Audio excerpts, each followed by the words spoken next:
Madalas ka ba magpuyat? Ako, delikado yan.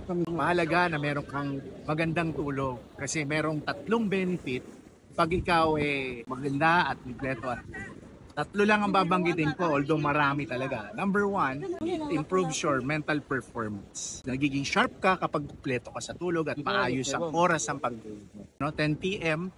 Up to 4 a.m. ang ating tamang oras ng pagtulog based sa research. Number two benefit is your mood.